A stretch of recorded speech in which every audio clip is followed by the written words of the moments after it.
Hello and welcome to a long overdue episode of the Riled Up podcast, affiliate of Out of Pocket Sports. I'm Riley Haltom. No Presley today. We've been kind of trying to get things lined up to where we could both get on here and do an episode, but she's on family vacation, and I was like, it's been long enough. We got to get an episode out. But we do have a very special guest to make up for Presley's absence. He just ran in the TSSAA state championships. He's a Union University track commit, and one of my best friends, man. It's Stewart Brown. Stewart, thank you for coming on the show, man. Hey man, anytime man. How you been? How you been? Hey, you know I'm good, man. You know You I'm know, good. hey, it's always good in the neighborhood. But Mhm. we got a lot to talk about today, Yes, we and do. the last episode that we did was my mock draft release either on the day of the draft or the day after, and then we did the special like live stream, live reaction to day one of the draft.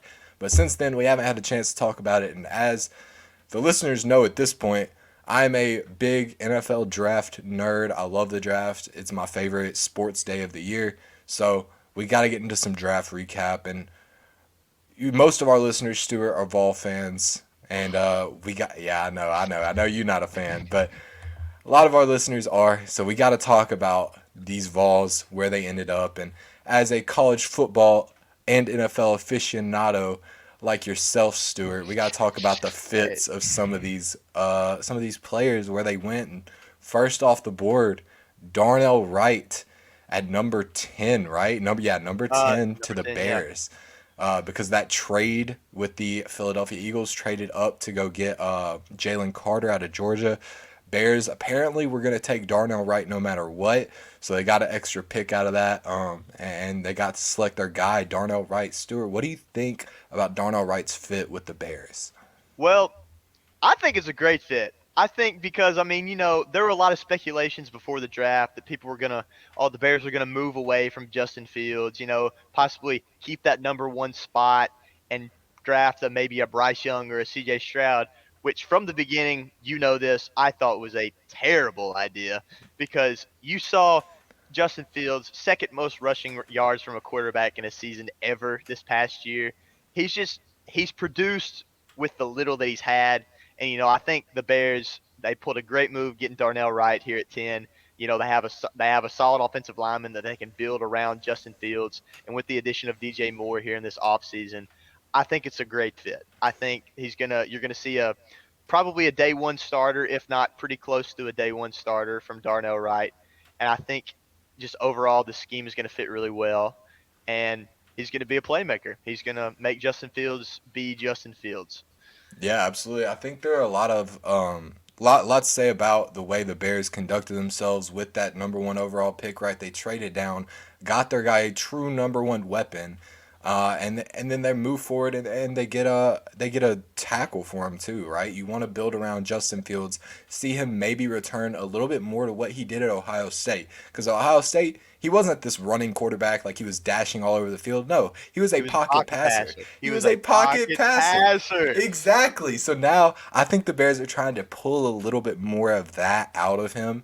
And by doing that, they're giving him some extra weapons and got him a true offensive tackle, true starter at the right tackle spot to hopefully hold down that section of the line for several years to come, hopefully protecting Justin Fields and allowing him to do a little more work under center or as a passer that he didn't really get to last year. He was having to make a lot of moves immediately. His receivers weren't getting open. He made some dumb decisions and things like that, but you hope to see him clear those things up with some coaching, and hopefully Justin Fields takes that next step in his career. At least that's what the Bears are looking for, to see him make that next step.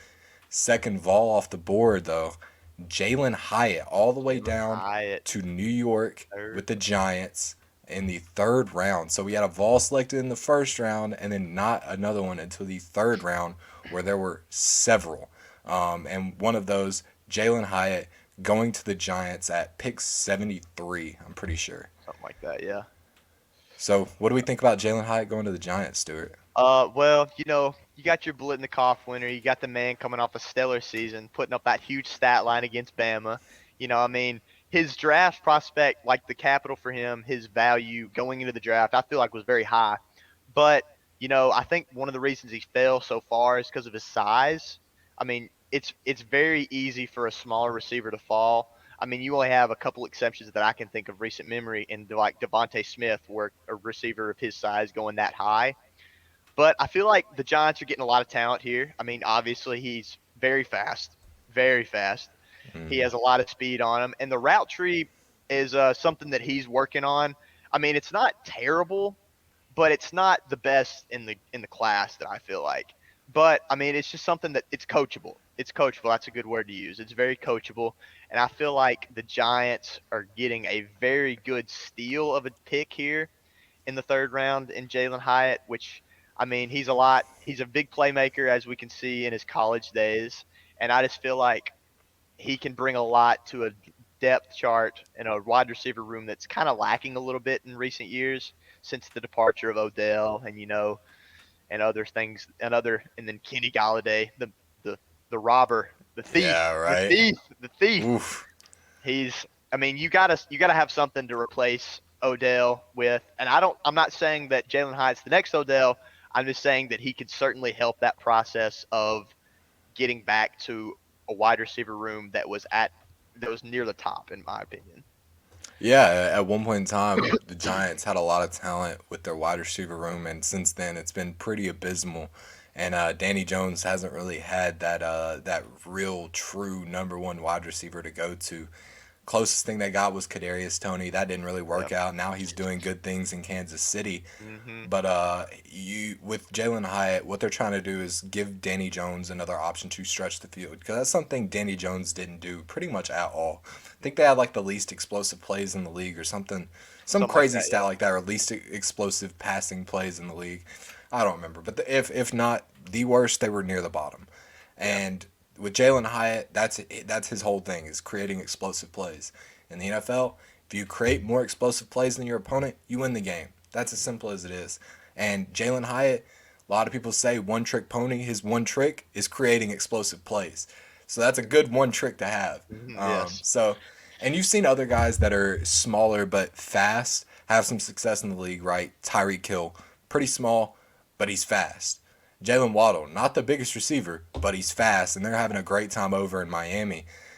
So I think if the Giants can exploit the speed that Jalen Hyatt brings and really make him a featured part of that offense to create those explosive plays and to burn defenses, something that they haven't really had. I think they could have something good there with Jalen Hyatt. Like you said, it'll kind of depend on him getting a little bigger, putting on some muscle, and he said that he's going to be trying to get up to I forget exactly what weight, but he had said in some quote that he was going to be trying to move up some weight and play at that weight. So if Jalen Hyatt can do that, put on those pounds and be a little more durable than I think he is right now, I think the Giants may have, like you said, may have gotten a great steal there at 73, being somebody that can really open up their offense.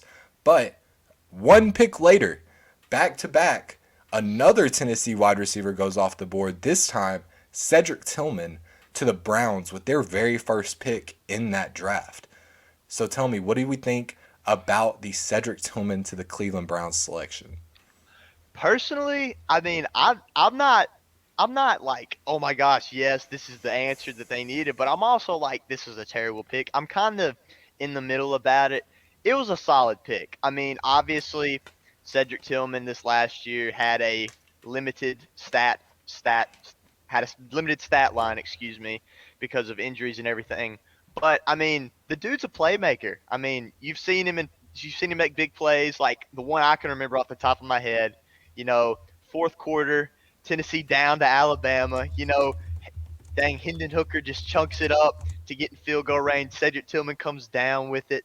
I mean, it's just those kind of plays. He can make big plays when the when needed, I should say. And I feel like, you know, with the addition over there, he has Elijah Moore and Amari Cooper to kind of work off of. I feel like Cedric Tillman will be a pretty good pick. I mean, he's nothing just stellar. He's not like rookie of the year, but he's going to be a very solid option, a very reliable option, I should say. Yeah, what I like about this pick is that I going into this draft assumed Cedric Tillman was going to be one of the biggest steals. He ended up going a little higher than I expected, which goes to show I think a lot of teams recognize the talent that he has. And by the way Jalen Hyatt fell, he might end up being the biggest steal. But Yeah. Cedric Tillman, regardless, I think incredible, incredible player. Like you said, didn't have the production he wanted this year. With that, I forget exactly what that injury was. So something with his ankle. Yeah. So to see him go off the board there, I don't love it to the Browns, right? I'm not convinced that Deshaun Watson is the same player he was before all that drama. So for Cedric Tillman, I don't love the fit, right? They've already got, I think, their top three wide receivers. I don't know if he'll get much work in his first year. It'll depend on, how does Elijah Moore turn out? Can he, creep up the depth chart on like Donovan Peoples-Jones? But Yeah. I don't love the fit for Cedric Tillman, but long term, I think this could be a great pick for Cleveland if Cedric Tillman does turn out the way I think he will. Very physical receiver, able to go up, high point the ball, and bring it down with some physicality. So that's something you want out of your receivers. Something that I think separated him from a lot of the pack. Him and Jonathan Mingo were like my two. Hmm. These two guys are going to be a lot better than where they're selected, and I Yeah. think Jonathan Mingo is another one that went a lot higher than I think a lot of people expected. But for good reason because he has that physical nature. He has that physical ability. So I love the pick for the Browns. Don't love it for Cedric Tillman. But then after those two wide receivers came off the board, their quarterback went off the board. Hendon Hooker goes to the No. Detroit Lions. What do we think about Hendo Cinco going Endo to Detroit? Cinco in Detroit. I'm not a Tennessee fan. I'm a Boomer Sooner. I don't you can't if you ask me why I couldn't really tell you an answer. But I mean, Riley, I love Hendon. I love him. He's in my opinion he's the most pro ready quarterback in this draft. I feel like because if you just watch him play, I mean, he's just got he's got pocket awareness. He can scramble if he needs to. Has great awareness and the ability to make plays downfield. I think it's a great pick. I mean, you have Jared Goff, who's a veteran in the league, and and then what's it called? Hendon coming into Jared Goff as backup. I feel like if he sits this first year or two, then I feel like Jared Goff is a great person to learn from on Hendon's part, and I feel like that can transition to if he does eventually start. I feel like that ability to take in will play off for him in the end. And I feel like he'll be an NFL starting caliber quarterback in this league one day. Yeah, the thing with Hendon Hooker, I like the fit. I don't like the fit all in one. It's hard to say for me because the thing with Hendon Hooker is right. He's older, Yeah. not much younger than Jared Goff is, Jared Goff's like and 28, 27, something like that. right. I think we looked it up the other day. It was Yeah. like he was 28, I think, and And Hendon Hooker and is like 25. 25. Yeah. Yeah, so only a 3 year difference between guys that are drafted in very, very different years. Yeah. So we've seen reports that Hendon Hooker is picking up the playbook well, and he's learning a lot in his first year. And I think that's something that you knew that you were going to get with Hendon Hooker the whole way. You knew that he was going to be a guy that's going to go in there, smart guy, cerebral quarterback. He's going to learn the playbook. He's going to pick those things up. It'll be dependent, I think, on whether or not a how that injury heals up, and b how soon he gets action. Yeah. I think if the Detroit Lions choose to move on from Jared Goff this season, not this season, but like after this season, I think maybe that will be the best case scenario for Hendon Hooker. You learn for a year, sit behind him, get some time maybe in maybe a blowout or something, or maybe like a Week 17 game when they've got playoffs locked down or something. I don't know. But if he can if he can catch up to the NFL speed, as old as he is, and continue to do the things he did in college, he's not going to have the same opportunity he did in college. He never had to move around in college. Like, he wasn't moving with the pocket. His pocket awareness is a little bit subpar. Something that he can work on in camps and in practices. So I do think that Hendon Hooker has a chance to someday be a starter in the league. But I'm not super confident that Detroit was the best place for him to go. I would have liked maybe the Lion or the Vikings. I thought the Vikings were a great fit for Hendon Hooker, and I remember reading that the Vikings were looking at drafting Hendon Hooker if he did fall, but obviously Detroit making the jump to get him at 3 or in the third round. Yeah. So I'm so on this one. I don't love it for Hendon Hooker. I like it for the Lions, right? It's a good upside pick because if Hendon Hooker is what he looks like in college, you've just got yourself a quarterback to much cheaper to move on from Jared Goff in this next offseason. So great upside pick for them. Not a whole lot of downside for them. You know, if not, you lose what you miss out on a third round pick and Yeah. you move on. So uh, Because also like with Hendon Hooker, I mean his age is a bit of a negative, but also it could be looked at as a positive because I mean he's a lot more mature than these other quarterbacks who are younger. You know, your 20, 21 year olds who are juniors, juniors in college versus him who's he's got a couple years on him. He's able to retain information more, and I feel like that could play in his favor as much as it could hurt him. absolutely. I do like. I think that is going to be Hendon Hooker's biggest strength long term. Is that ability to pick up plays?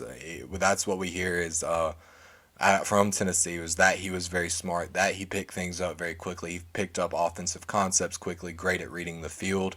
Obviously, they didn't ask him to read very much, right? He had that half field read offense at Tennessee, where it benefits the quarterbacks draft stock or benefits wide receiver draft stocks, kind of tanks quarterback draft stock. So it remains to be seen kind of how those things pan out in the NFL. Hendon Hooker is going to be the guinea pig long term. Will Josh Heupel offense players, you know, pan out in the NFL? And that's the big question. And Hendon Hooker is going to be the way that people answer that. But after that, one final Tennessee Vol went in the draft. Keep in mind, all these were either day 1 or day 2. There were 0 Vols selected on day 3. But Byron Young, defensive end, goes to the Rams in the third round, tail end of the third round. What do we think about Byron Young to the Rams, Stuart?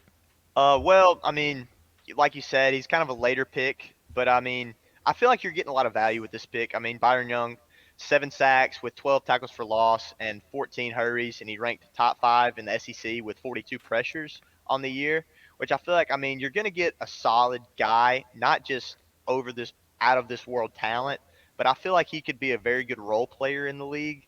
I feel like he has a lot of potential to be the just your just reliable guy. Nothing that just stands out about him, but he's not he's a person that you're okay with putting in my opinion.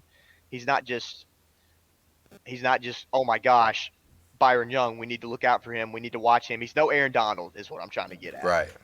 But I mean, like I said, he had a very solid stat line in 2022, and I feel like he's gonna. I mean, already stacked Rams defensive line. I feel like he's not gonna hurt them. And I see what you mean, right? Byron Young is not an Aaron Donald, but paired with an Aaron Donald, Byron Young could be something special. Exactly. I like what the Rams kind of did there, right? Byron Young, another older prospect.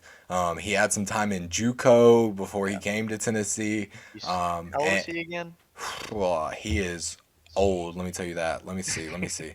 He is 25. He's Oh, 25, like Hendon up Hooker. there with Hendo. Yeah, up there with Hendo. So older prospect, tons of athleticism off the charts. But like you said, not super duper talented at the position. Yeah. But I think if they can refine Byron Young into a more technical rusher, pass rusher, I think Byron Young could be something special for them and be a consistent guy that they can Yeah. rely on their defensive line. Like you said, not going to be your superstar player like Aaron Donald. I don't think that's ever going to be Byron Young's place in the NFL. But as a consistent guy that they can go to, you know, first down, second down, or third down, you know, whatever they end up wanting to do with him, right? If Yeah. they want him in on passing downs, if they feel like he's cleaned up his run defense enough to be their guy, you know, 3 downs. Byron Young has a lot of flexibility in what you get with him because of his athleticism. So I do like the pick. It gives them a little bit more flexibility, and especially going to a guy like Sean McVay, who's great at gadgeting things up and making things difficult for opposing coaches. Yeah. I like the pick for them. And I feel like also because I mean, once again, he's 25. He's a little bit more mature than the other people in the class, and I feel like that can help. But also, I feel like this can help the Rams in a way because if you can craft Byron Young to this reliable person, you can take some of the pressure off of other people, like say I don't know Aaron Donald, and allow him to get a little bit more action because I know you've seen Aaron Donald. He's been triple teamed before, and maybe if you're forcing people to keep a lookout for another person like Byron Young, that can help Aaron Donald as well. Yeah, absolutely. So I think with the Vols, I like a lot of their fits, and then there's two that I'm kind of so on. Yeah.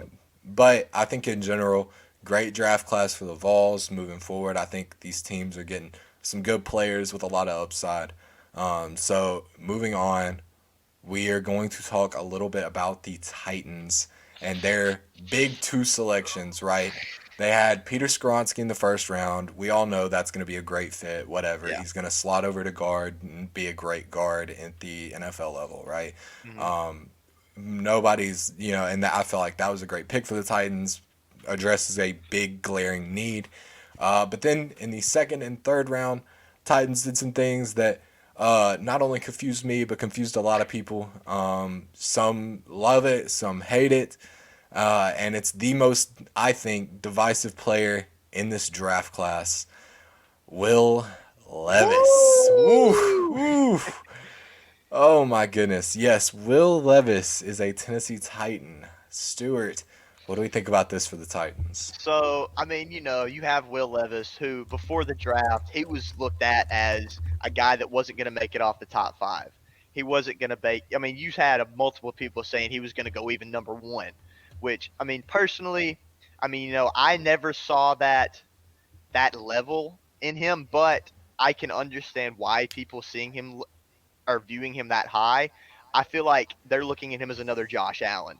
I mean, a guy who doesn't have the best stats coming out of college, but he has the size and arm strength needed to be a pro level quarterback. I mean, looking back on Will Levis's 2022 season, he had like 2,400 yards. He had 19 touchdowns to 10 interceptions, and and I mean, I mean, that's no Heisman level talent right there. I mean, you have to accept that. I feel like his decision making and his accuracy isn't the best as compared to some other quarterbacks in this draft, but I feel like the size that they're getting in the arm cannon. I mean, the dude's got a cannon. I mean, Yeah, that's the dude has got a cannon. no But question. I mean, I feel like for where they got him, what did they get him? Second pick in the second round, I believe. They traded up. No, it wasn't second pick. It was third, I think. Oh, well, They got something him crazy. 33rd overall, Yeah, so early 30, in the second 31, round. Sorry. 32, 33. Yeah. Yeah, third pick in the second round. But still, I mean, I feel like the hype the hype of top five kind of it was a little ooh whenever he didn't go, and it was that was the biggest draft story of the night in my opinion was how he was not getting picked. But I mean, I feel like you have a very teachable guy that I mean he's gonna take a lot in my opinion, but I mean he has a very good base in his size and arm strength, and I feel like if you can teach him to be like if you can teach him to read a defense correctly, if you can teach him decision making and accuracy, I mean all that stuff can come with time. I feel like he's not going to be that bad, but I feel like he has a very high ceiling in my opinion, but also a very low floor. Yeah, I see what you're saying. And the way I see it, I feel like Will Levis will end up profiling as like a middle of the pack guy. I think no matter which way you look at it in the NFL, maybe at the lowest he's another Ryan Tannehill, or actually at the lowest, he'd be a bust. So like a Zach Wilson or something. Yeah, But I think realistically he profiles somewhere between like a Ryan Tannehill to a Kirk Cousins, somewhere in that. reliable. I mean Yeah, somewhere in that like he's fine, but he's not gonna win you games but he's type not of going to area. he's not He's going to be not the gonna blow it story up you either. lose. Yeah, Yeah, exactly. So exactly. Hey, that's why we great minds, man. hey, Great great minds. minds, man. But yeah, I think I didn't love it right day of, Yeah, particularly trading up yeah. to get Trading Will up was Levis. crazy I because felt like it wasn't it. I mean, if they had to pick right after Hooker, didn't they? like whenever Hooker was taken, didn't they Yes, have to take yes, right after? Yeah. I mean, you could have. I mean, the Lions may not have. I mean, they could have drafted dang Will Levis, and it could have been flipped. And I mean, if you just didn't trade up, I feel like you could have still possibly. But I mean, it would have been a bigger chance if. I mean, going into it, if the Titans knew that this was their guy, then I can understand the trade up. But in the end, if it's just the let's pick a best quarterback available, then I don't think the trade up was really worth it. right. For a team I feel like is teetering on a rebuild, right? Mike Hmm. Vrabel pretty much plays them out of rebuild range in the draft every year. Mike Vrabel is the only thing keeping the Is Tennessee Titans. Yeah, he's the only thing keeping the Tennessee Titans from a full rebuild.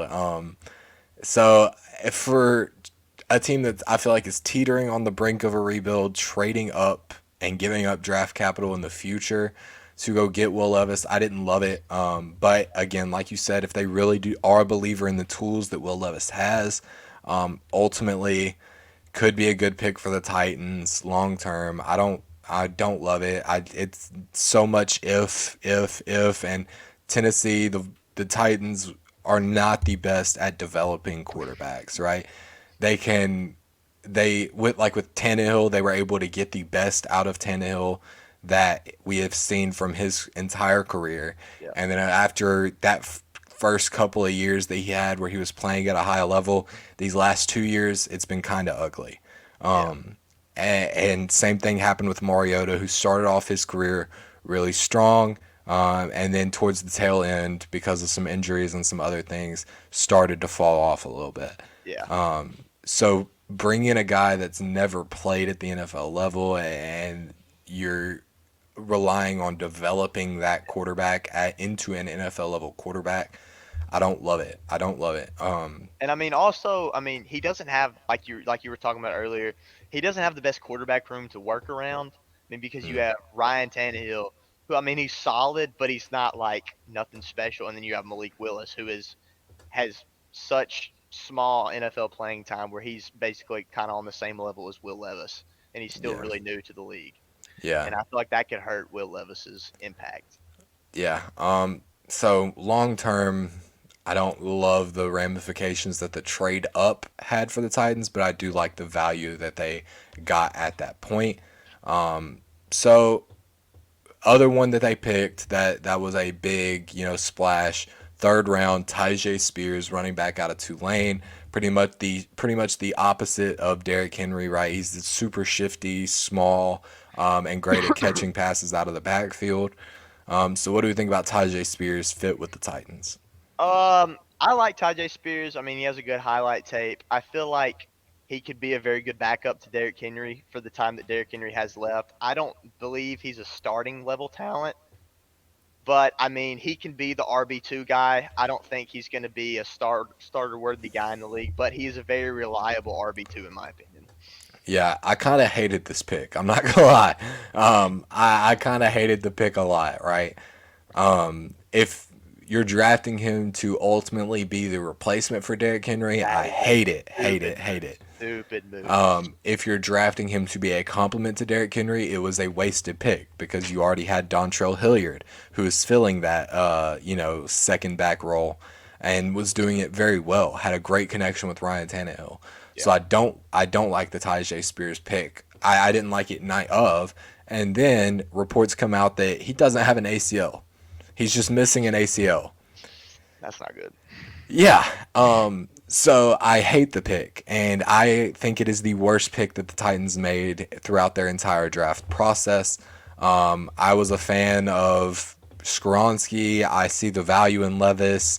Josh Wiley out of Cincinnati, I feel like was great, and he'll be a good, second guy to pair with Chigakonkwo. Jalen Duncan, I feel like was good value in round 6, and Colton Dowell. They finally address wide receiver. They get a wide receiver out of UT Martin Woo! in round 7. Which, hey, no disrespect to Colton Dowell, right? He's the Yeah. profile of receiver I was looking for, big, with some speed. But round If you were 7, trying to get a receiver, round 7 is not the time to do it. I mean, especially because you have a buttload of receiver talent in this draft that you could have gotten. yeah, I mean, this is especially. They This could is have a drafted, very good receiver yeah, they could class. have drafted so many receivers in that second round, third round. Yeah, There were a lot of guys still available that I was a fan of. A.T. Perry was there until like round 7. yeah. I would have liked that more than Jalen Duncan. But whatever. Titans, they're sticking with their draft room. They're sticking with their wide receiver room. I don't love it, but apparently they think they've got something there. So I'll let you know what. And here's what I said. I'll let Rand cook for one season.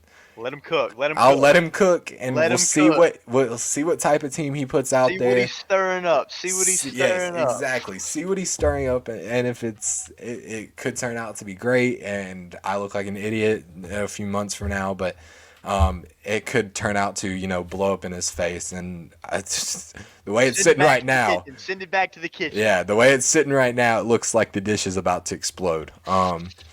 But after all this draft, after the whole draft process, who do we think is going to be our rookies of the year, offensive and defensive?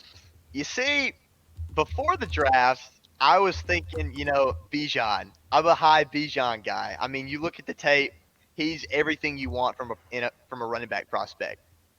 After the draft, not so much because I mean, don't get me wrong, Bijan's a really good player, and I feel like he has that potential, but he went to the Atlanta Falcons, which I feel like was, in my opinion, he should not have gone there because they already have Tyler Algier, which I feel like is a pretty solid back. And I feel like you could have gotten something that could complement Tyler instead of this starter level later in the draft. But I mean, personally, if I were the commissioner and I had a say of where anybody go, I'd put Bijan on the Eagles. I mean, I feel like Yeah, Eagles. I mean, you got rid of Miles Sanders. You had the 10th pick. I mean, you have a receiver. You have Miles Sanders who's older than Bijan, and I feel like Bijan has a potential to be better. And I feel like you could have gotten Bijan at 10 and been perfectly fine and just kind of swapped him out with Miles. But now looking at it, I mean, I'm just trying to think. I'm like racking my brain, just going through the top 10, just seeing who the rookie of the year was. Who do you think it would be?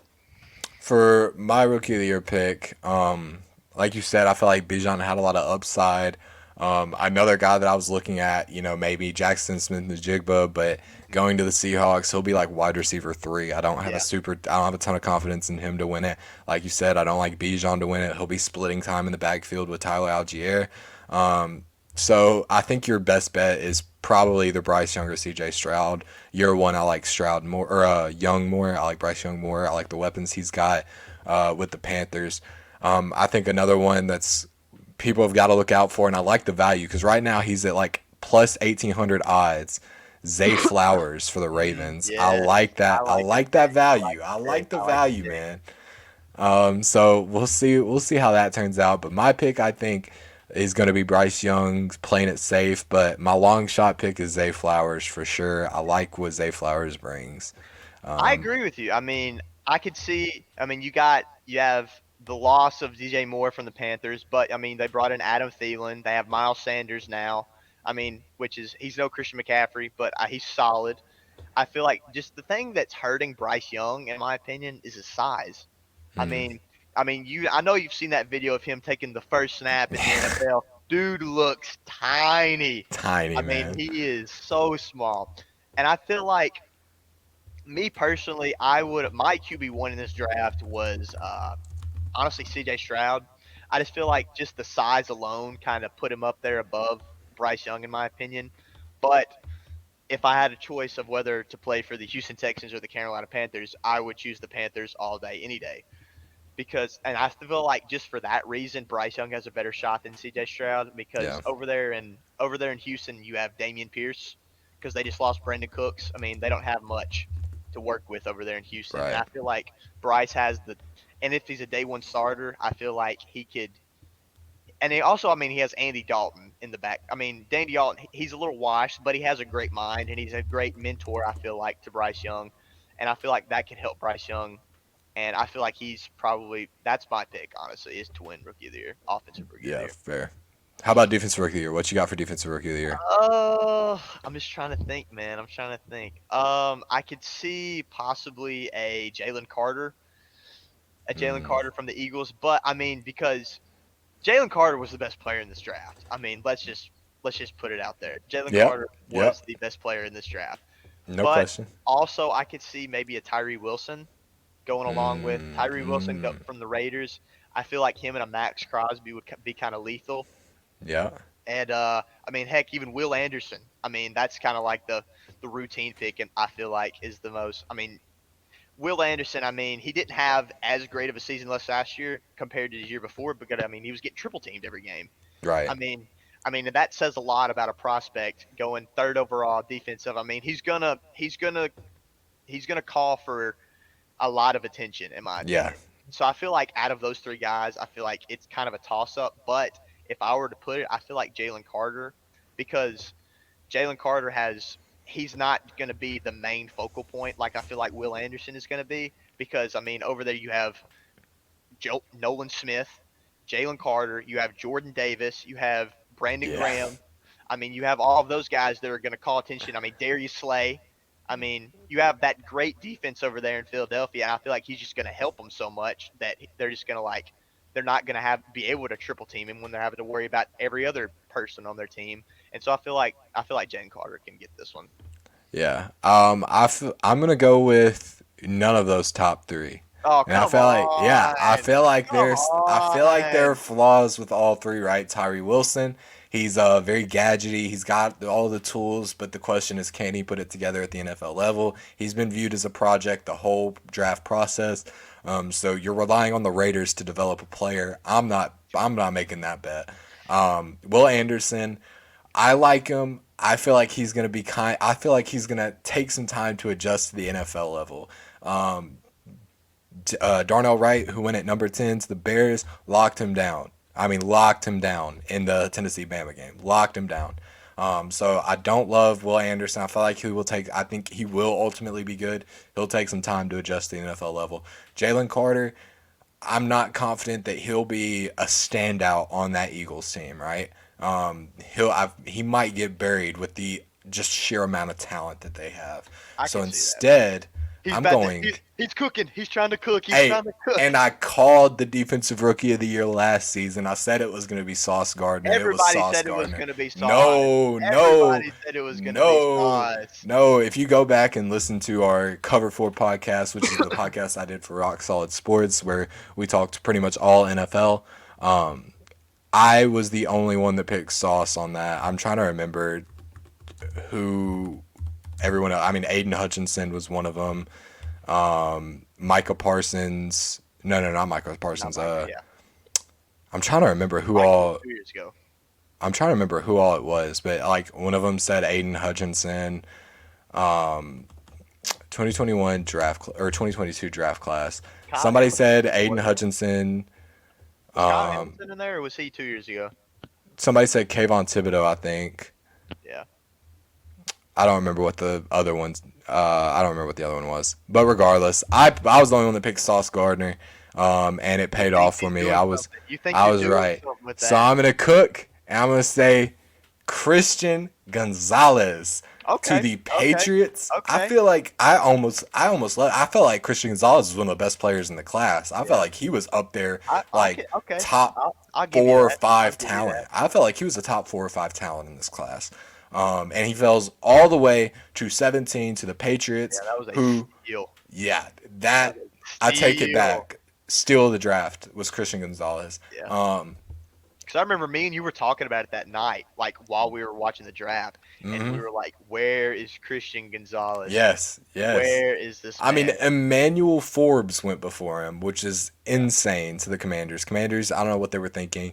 But yeah, my pick is Christian Gonzalez. Patriots historically do pretty well with their corners, not the ones they draft highly, but the ones they draft in the late round. I feel like Christian Gonzalez is such a talent; it's impossible to mess it up.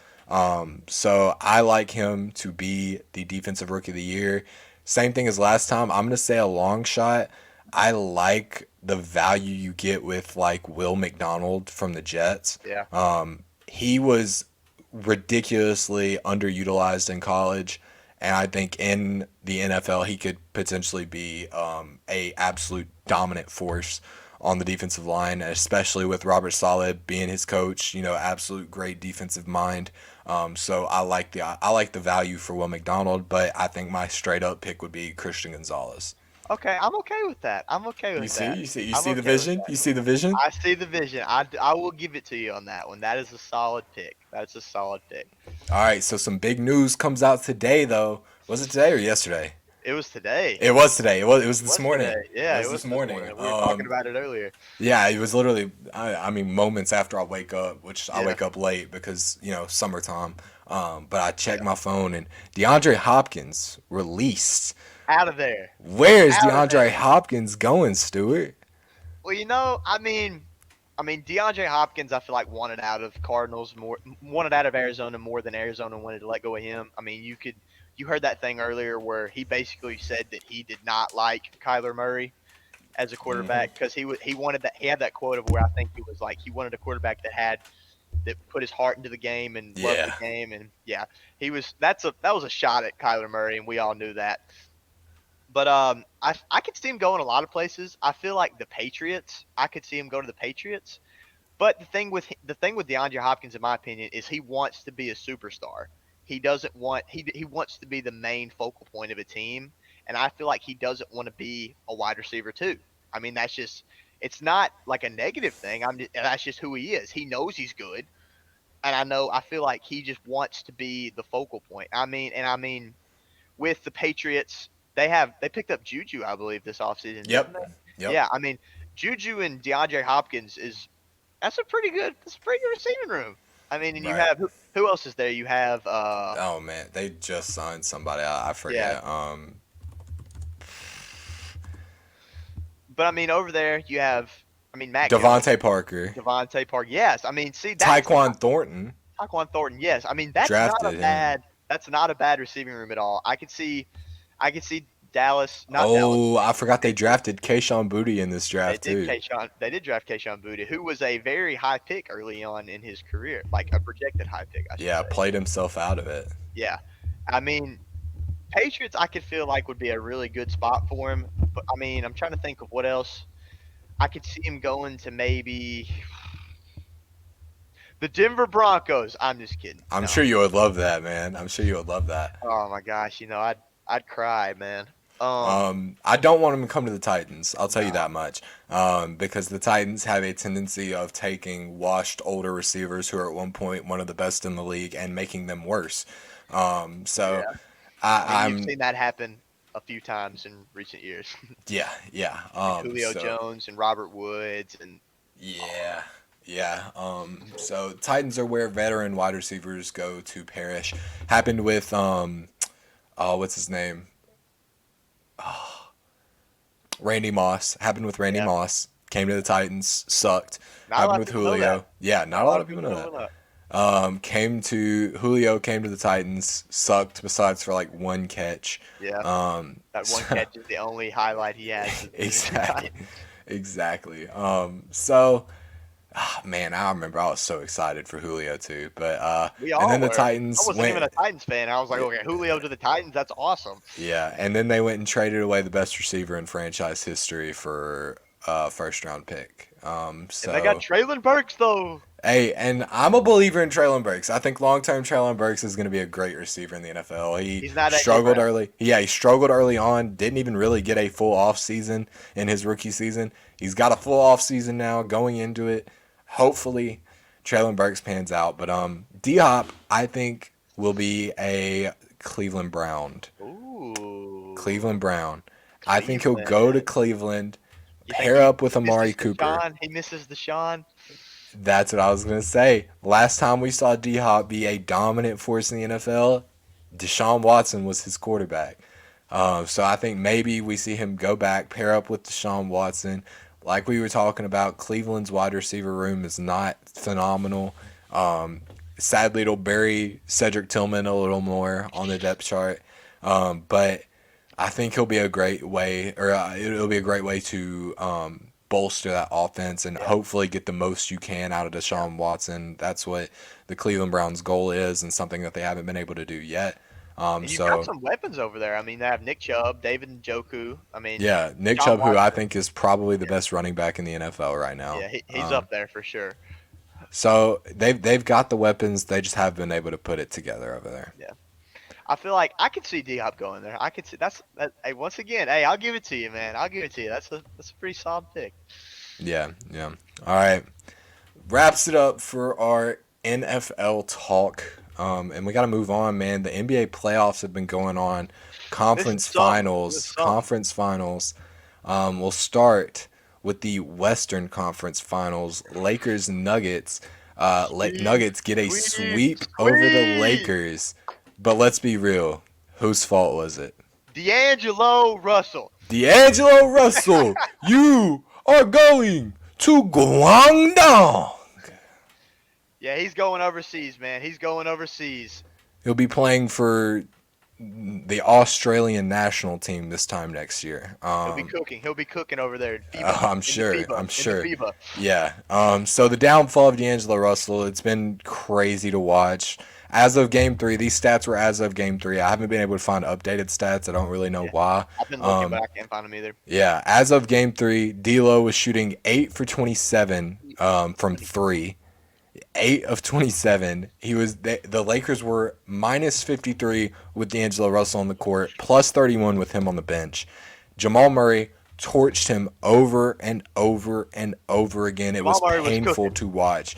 D'Angelo Russell let Jamal Murray cook. He let him cook. He did, and that's why he had two 37-point games in games 2 and 3. It was really D'Angelo Russell's fault. Not just D'Angelo Russell, right? Malik Beasley became a nobody in the playoffs and towards the end of his time with the Lakers.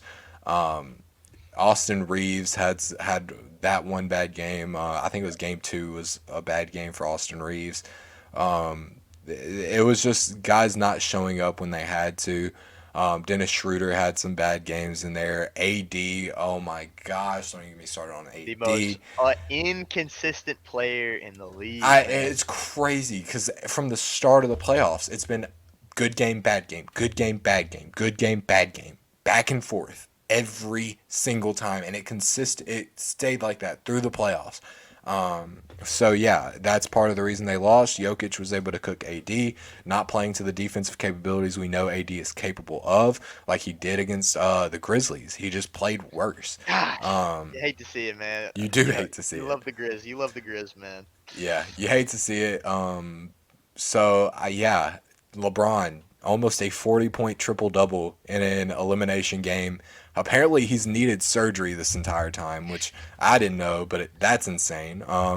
So LeBron going out there giving it his all, now saying he's contemplating retirement.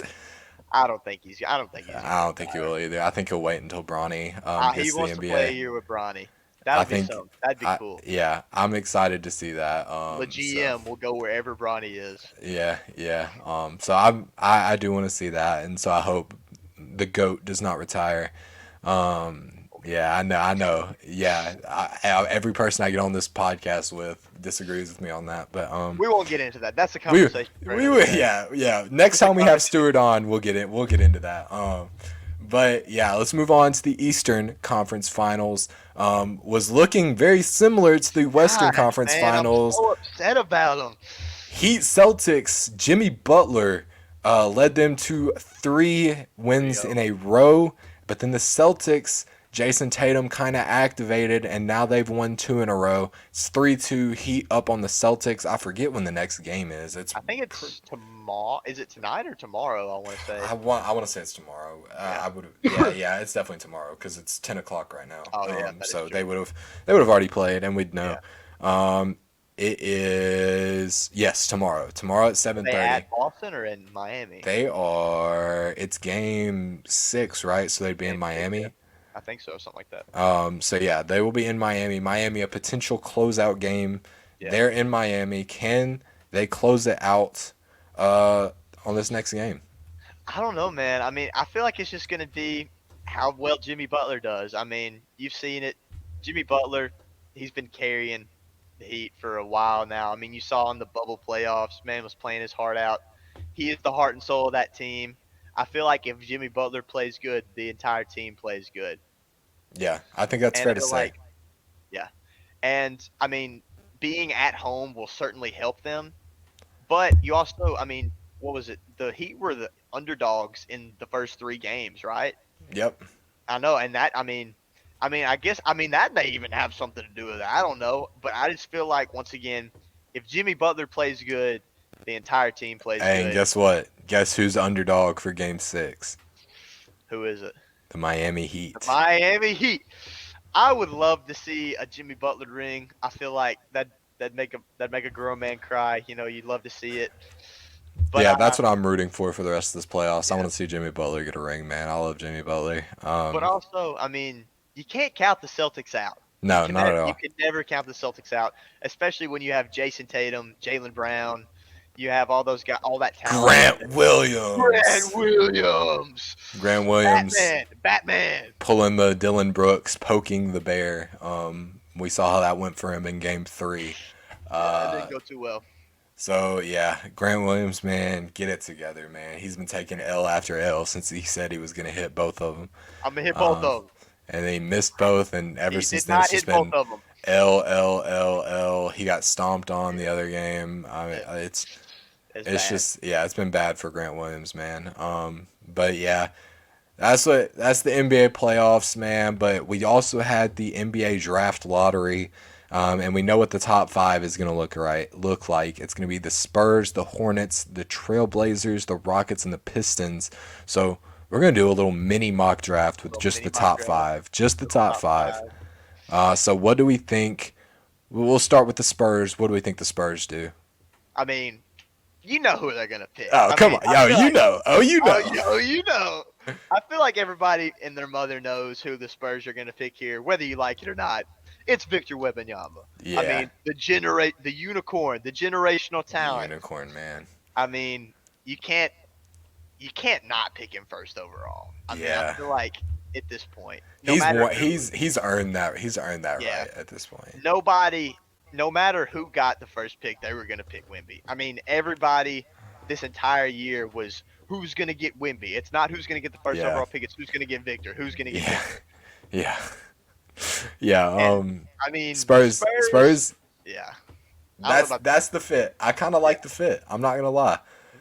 We've seen what they've done with big men in the past yeah, that they draft high. yeah. I feel that. Tim Duncan, man, Duncan, Lamarcus Aldridge, even. I mean, he's. is Wimby the next Tim Duncan, man? Obviously not I similar in mean, their play style, but as yeah, I far was as like legendary Spurs player. And we saw Victor Wembanyama was very happy with happy. seeing the Spurs get it. Apparently, I think he was like a Spurs fan as a I kid. want to say I think there's a picture floating around of him in a Spurs jersey. Yeah, so I think he's guaranteed to be the pick. I don't love him as the ultimately being the best player from this draft class. I feel like I'm very concerned about his size, about One him not being one able back to. down from Joel Embiid and Giannis, and it's over. I mean, it was one back down from or not a back down, but it was one drive from LeBron. Chet Holmgren did not play in his rookie year. And this is a guy that is very similar to Chet Holmgren as far as Yeah, his build. he's So Chet I Holmgren don't. with a jumper. Yeah, that's what I've said for this process. So, yeah, I don't know if I'd super love Victor Wembanyama as far as a long term prospect, but short term, I think he's easily the best player. Yeah. But how about the Hornets at two?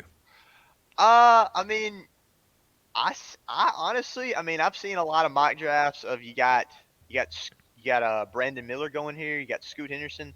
Me personally, I'm taking Brandon Miller here. I feel like that would be the right pick here. I feel like Brandon Miller can fit in with the Hornets really good. He can play around LaMelo, and I feel like that 1-2 punch can kind of be something special there. Yeah, I agree. I don't like the idea of drafting a point guard when you have LaMelo there. Yeah, I think Brandon Miller's much better fit, despite Scoot being in kind of a tier of his own, I think, below Victor. So, yeah, I think Brandon Miller should be the pick for the Hornets. I think that's their best option at that point. I don't like the idea of them drafting Scoot Henderson while they've got LaMelo, right? Because what do Yeah, you do then? You move one of them off ball, it's and it's pointless like, hey, then you're messing up your whole thing that you're trying to build there. So I don't like the idea of doing that. But because they at drafted LaMelo Ball for a purpose. They saw exactly, him as the future. They saw him as exactly. the future of the They franchise. yeah they want him to run the point, so there's no point in taking Scoot. But that being said, at three you've got the Portland Trailblazers. What do the Trailblazers do, Stuart? This is where I think Scoot goes. Mm, In my opinion, if Victor Wembanyama were not in this draft, Scoot Henderson is a consensus number one overall pick. I feel like Scoot, I mean, he's built like a linebacker. I mean, dude is in athleticism is off the charts. I feel like you put in Scoot there, you pair him up with Dame, you know, dang, Dame needs to. I feel bad for Dame, man, staying in Portland. But I mean, I know you're a Dame fan. You'd like to see him. You'd like to see him get him succeed. out of there, Yeah, man. get him Get out of him there. out of Get him there. out of there. But I mean, Scoot going to the Portland Trailblazers is not a bad pick at all, in my opinion. Yeah, I think the same. I agree with you. I believe the Portland Trailblazers will be picking Scoot Henderson, but not to pair with Dame, to succeed Dame, to be the Ah, Dame replacement. Because I there think are they reports do that need. Dame is going out. Yeah, There I are think they've reports that got Dame's it. getting I out. think at this point you're gearing up for a full rebuild if you're the Blazers. Get rid of Dame, get the picks, let him go succeed somewhere. Whether It's it's a matter of fact Miami, if Dame wants Boston. to. I Brooklyn, I think Brooklyn, you want. I don't think he'll go to Brooklyn. He might. good pick. It's a good pick, He in might. my opinion. But regardless, you get Scoot here, replace Dame. Please, please, please get Damian Lillard out of Portland, man. Let him cook Um, somewhere. Let him cook somewhere. let him go get a ring, man. Please. He's never winning a ring with Portland. I respect the man. We The we loyalty. respect it. The We loyalty, respect the man. We get loyalty. it. Please quit being loyal, man. Please go cheat. Please go cheat on Portland, man. Pull a Um, KD. Pull a KD. please go If you snake out can't beat him, Portland, join man. him. If you can't beat him, join him. Get out of there, man. But at Uh, four, we got the Houston Rockets. And where do we think Houston goes with the fourth overall? and this one, I mean, like outside of the top three, I don't really have as much knowledge, but I feel like Thompson is going here. I just feel like you got your small forward here, the Rockets. You pair him up with who else over there? You got Porter, Kevin Porter, and you got Jalen Green, and you what's that? What's that really good dude they have? The center. I want to say I don't know his name, man. I know he's a foreign dude. What do you mean? There's a really good dude that plays for the Rockets. I'm trying to think of his name. Uh, who are you talking about? I don't. I'm trying to think, man. It's Sengun or whatever his name is. Oh, oh, Yeah, oh, yeah, oh, yeah. oh, oh, oh, oh, oh. Yeah, Yeah, yeah, yeah, Sengun. yeah. Yeah, I see Sengun. what you're talking about. I see what you're I talking like about. I like that. I like Thompson going there. I feel like he's a pretty good pick there. I'm actually gonna agree with you. I think he's gonna go to the Rockets, be their point guard of the future. Um, he Is plays he a around that. point guard? Yeah, he play his. Yeah, you're thinking of his twin brother. His twin Amen. brother's the one that plays like small forward. Amen Thompson and Asar Thompson. Yeah, I thought he was. I thought Asar's the Amen was small listed. forward. I thought Amen was listed as a small forward. I may be wrong, No, but okay. no. I'm wrong with that. My And is fault. the point guard. But regardless, I think he Yeah. goes to the Rockets, and I think he's their point guard of the future. I think you slot Jalen Green over to shooting guard, and they try to build around that. I think Houston could benefit from having a guy they can really rely on and be that guy going forward. And I think Thompson's the best talent available. And then at number five, we've got potentially the most knocked around team in the league. You Yeah. know, were the favorites for the first overall pick. Not ended up not getting their pick until What they have like five. 17 wins this year or something like Yeah, that. yeah. That's Worst team rough in the over there. league by far. Yeah. Detroit Pistons. They miss out on the top three obvious prospects, and they are picking at number five. Who do we think the Pistons go with? I feel like this is where it starts to get kind of a toss up. I feel Mm, like you could see the other Thompson brother going, or you could see yep. Jarris Walker going there. I feel like Jarris Walker is going to go there just because I mean he's just gonna. It makes a ton of sense. I feel like he's a power forward, right? Yep. I feel like he's a good fit over there. They had drafted Jaden Ivey last year. I feel like that young core, Cade Cunningham, Jaden Ivey, Jarris Walker. I feel like that'd be a pretty good pick for him. Pretty good fit for him. Yeah, I'm gonna go with a different forward, Cam Whitmore, out of I think Uh, Villanova. yeah, Um, tons of offensive upside for him. He's going to have to kind of fill out his defensive identity. Don't really know where he's going to slot, if he's going to be a three, if he's going to be a four. I like him more as a four. So he's got a ton of offensive upside. He will have to kind of develop that defensive capability. But then we're going to skip all the way to 25. We're both Grizzlies fans. Grizzlies are picking at W 25. Grizz, W Grizz. What do the Grizz do at 25, Stewart? I mean, if they're smart, they need to find a Dylan Brooks replacement. Hmm. I feel like you could either draft one. I mean, whatever they do, something with this draft needs to be done to help Dylan Brooks find a replacement. Whether it's, I don't even know. I mean, because, or I mean, you could even draft a point guard right here with Ja's suspension.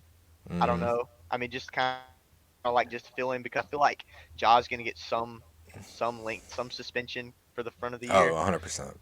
Yeah, and so I mean, you could go either. Dylan Brooks played small forward, I believe, and Yes. he's not coming back. Everybody's that's another player. Him and D'Angelo Russell about to cook over in FIBA.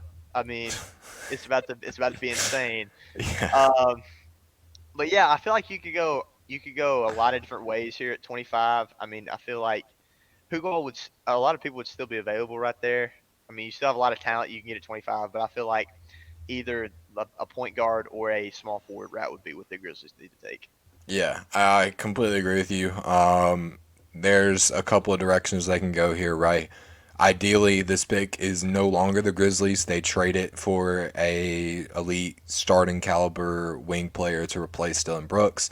OG That's the Anunoby. idea. Sorry, It could be OG, sorry. Mikal Okay, Bridges. Bridges, yeah, They've got some options of guys that they can try to trade for, for sure, and for sure. this pick would ideally be part of the package. But if not, like you said, I feel like point guard's a solid option. I think we'll know a lot about what the Grizzlies plan to do early in the offseason. They re-signed Kennedy Chandler. I think they will be attempting to make a move for a small forward. Yeah, If they don't re-sign Kennedy Chandler, and because Ja's incoming suspension, you can't move on from Tyus Jones. You can't include him in a trade package yeah, for a star wing player, which a lot of people have him as being part of that package. So instead, I feel like if they do end up wanting to move Tyus Jones, then they'll draft a point guard here. So that way they can include him as part of that package and potentially get that star wing player that you're looking for, and potentially have a guy that they can build on behind or whether he's behind or ahead of Kennedy Chandler, yeah, probably ahead. But there's a lot of things they can do here. If they can't, or if they do bring Kennedy Chandler back and they can't trade for a small forward, at that point, I feel like you just draft the best available big, best available wing. That's got to be your option. You hope that Brandon Clark and Steven Adams, back from injury, are the same players they were pre-injury. And you got to get a wing there. yeah, Somebody that can pair up with Jaren Jackson Jr. And be your other yeah, forward. yeah. But yeah, I in agree. general, I I think agree that's what completely. you're looking for. I agree completely. Yeah, for Ooh, sure, for sure. So, Stuart, you're a big track guy, man, as we big know, big being track a and field guy. Big being track and a field guy. Union University commit, and just running at state. So actually, tell us a little bit about your experience running at state, man. How was that? How was that? I mean, you can't beat. I mean, state championship for anything is just like. I mean, it's surreal. I mean, you're getting up there, you're running with the top dogs, you're running with the best of the best. I mean, it's just a very good confidence booster. I mean, because for us, it's different for other divisions and like sections and states, Mm, but for us, if you make it to state, you get a medal. You place top 8, you get a medal. And so that just by itself is a pretty good confidence booster. But I mean, I know a lot of the guys. I'm friends with a lot of guys that I run against up there, and it's just awesome, man. I mean, you're going up there, you're running fast. I'm doing what I love, doing what I love to do, and I'm getting. I mean, it's just I'm getting recognized. I mean, like I got third in the 3200, and I got second in the 1600, and it's just nice to just stand up there on that podium, look out in the crowd. It's just one of the best feelings in the world, man. Yeah, man, that's competition right there. And it was cool because I got to go up there and watch it, and yeah, man, that 1600 race, man, I was hooting and hollering and Had you doing emoting all. over there? Yeah, I was over there. I was over there hitting like gritties and stuff. Like I was getting excited. Yeah, man, doing NPC cheers and things like that. Yeah. I was getting excited, man. It's so fun, man, seeing competition in person. Man, it's cool seeing how hard you work and things like that all the time, and getting to see it pay off on that big stage. I love to see it, and I was super happy to see the way you perform, man. You deserve it, you grind for that, and it's awesome to see. And obviously, it's paying off, right? It's literally for your college. Literally, yeah. Yeah, it's paying off, man. So yeah, tell us a little bit about like your experience so far with Union, and what you're excited for with that. So I mean, going to Union, and if anybody doesn't know where Union is, it's in Jackson, Tennessee. Union University. It's D2, and I they were the first school to actually reach out to me. I remember it was the first cross country race of senior year. I got a text from their coach. It was like, "Hey, this is Coach Bell from Union. Would love to talk to you sometime." I was like, "Oh, I was so happy. I was so happy because it's just I mean, it's just that first college interest is just something that you just remember forever. And whenever I toured there, I could just feel like God was calling me there. I feel like it was just a overall just the spot I needed to be. I mean, and then also, I mean, I was blessed with some money. I mean, I know I didn't get that everywhere. Not everybody. I feel like Hmm. money should not. I I do not think that money should have to play as big of a part into where you go to college as it is. But I mean, it's just we can't do Yeah, anything about right. it. And so you just got to go with it. And I was blessed with enough where I could say, yeah, I'm going here. And so I'm looking forward to it, man. But one thing I'm not looking forward to is the 5 a.m. practices. That is one thing. Ooh. Yeah. Um, Okay. but yeah, I That's mean, tough, man. yeah, it's just overall I'm excited about it. I feel like I can contribute very well. Hopefully, that's the goal. Obviously, is just to be able to contribute as fast as I can, and hopefully take us to the next step as a program. Yeah, yeah, man. Well, I'm super excited for you. Super excited to see what you do at the collegiate level, with as hard as you work, man. So I'm excited for it. And Stuart, man, thank you so much for coming on the show, man. I Yeah, I appreciate it. appreciate it, man. Look, as soon as I started this, you were one of those people that I was like, yeah, I gotta get him on for an episode because we'll be sitting in the PlayStation party chats talking about Literally sports doing for, this exact yeah, thing. doing this exact thing, but just with Rocket League in the background or something.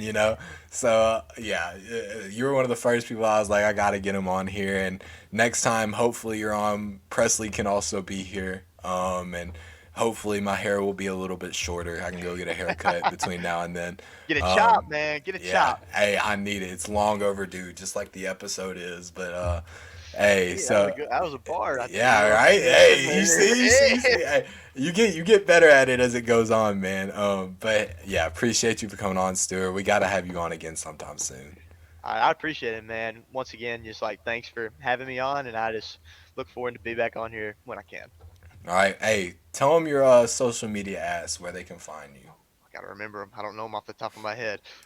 So the Instagram is Stewart.Brown with two N's, and then you can follow me on Twitter at Stewart Brown with two N's one.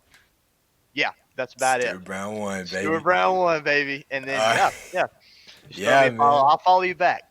Yeah, yeah. The Hey. people love a follow back. The people love a follow back. But yeah, that's gonna wrap it up for this episode. All the links for the podcast for me and Presley, they're gonna be down below. Whether it's in the YouTube Down description below. or actually, it probably will only be in the YouTube description because you can't really look at links on Spotify.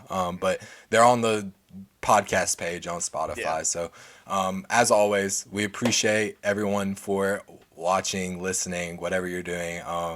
And yeah, we hope that you tune in next time. Hopefully, it will be much, much sooner. We don't have to wait, a whole month for another episode. Me and Presley have already talked about how we're gonna do it when I'm over in the UK because I'll leave for that in a few weeks. Going over there, going overseas, Going going overseas, overseas. man, scouting out places for Dylan Brooks and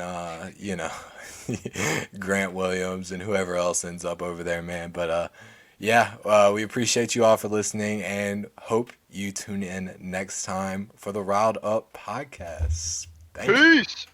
you.